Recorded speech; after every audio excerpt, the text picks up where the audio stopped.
Don. Where does the inspiration for your pieces come from? It's very difficult to say that they come from anywhere in particular. Anything can get me thinking. For example, Claire de TARDIS was inspired by the film Gravity, whilst Rain was inspired by The Beautiful, The Roar of Our Stars by Alice Zhang. But I don't think it's unique to wonder what it would be like if Sherlock met the Doctor, or what if he was stuck in a maze with the Weeping Angels. I just have the luxury of being able to take these ideas and make them a reality. So where do you start putting together these hugely complex animations? Do you storyboard and script them first, or do you just go straight in? It depends on the project. For Wholock, I built out the audio track first, then used the music and dialogue to determine what visuals were required. However, both stone and dematerialisation was storyboarded more traditionally on paper, and sometimes I just jump in and start fooling around until something looks good. The great thing is that I can keep all my failures to myself and only upload the successes. There are lots of projects that are abandoned halfway through. I just only upload the ones that work out. So what kind of software and hardware do you use to make them? I use Adobe Premiere for the editing, Photoshop for the photoshopping, and After Effects for the compositing.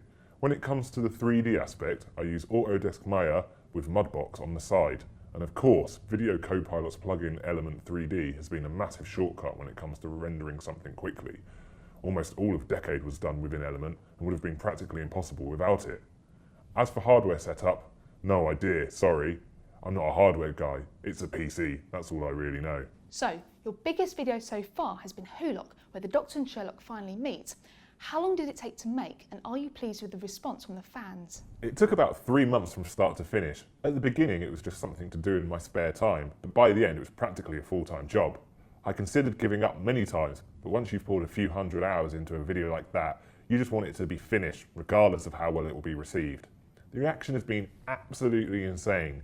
Usually videos like that have their time, then the views stop rising after a few weeks. But it's been over a year later and people are still watching it and pointing out the same mistakes as if it were uploaded yesterday. There's something about the story that captures people's imaginations. When you see John standing on his own outside Baker Street, you almost forget it was digitally assembled and just feel the emotions of the scene as if it were real. Although people prefer to discuss the VFX, it's the emotional story beneath it that made Wholock so successful. How did it feel to hear Peter Capaldi describe you as a gifted filmmaker in response to Rain? It was amazing! If ever I'm having a bad day, I just have to play back that clip and I'll be grinning ear to ear in seconds. I actually had the great fortune of visiting the set of Death in Heaven in Cardiff for a few days last summer, and even had a couple of brief conversations with Peter. To stand on the set of the TARDIS and chat with someone whose face I'd spent hours recreating digitally only months earlier was beyond a dream come true. Your work is really varied. What satisfies you the most, and is there anything else you'd like to try? It's always been my intention to try something completely different with each video, especially when it comes to fan channels. I've often found that people settle into what they know and understand and just create versions of the same video again and again. But for me, every new video needs to be a challenge.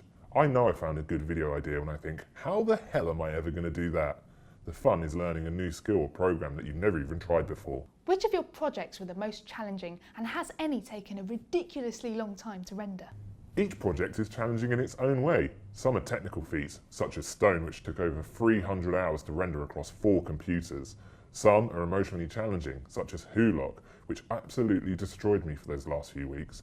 And some have incredibly short deadlines, such as Decade, for which I only had 6 days to complete. There's a reason I've only uploaded 12 individual videos. So, I don't know if you could tell us, but what's your next big project? There's one specific project I've been working on for quite some time now, but you'll have to wait to find out what it is. Did you study animation, or are you self-taught? I'm entirely self-taught, or rather tutorial taught. I'm the product of nothing but a diet of Video Copilot and YouTube. I began creating visual effects about 6 years ago and have slowly and steadily grown from there. Well, thank you, John. It's been great, and I'm really looking forward to your next project. Oh, okay, we're going. Yep, bedtime.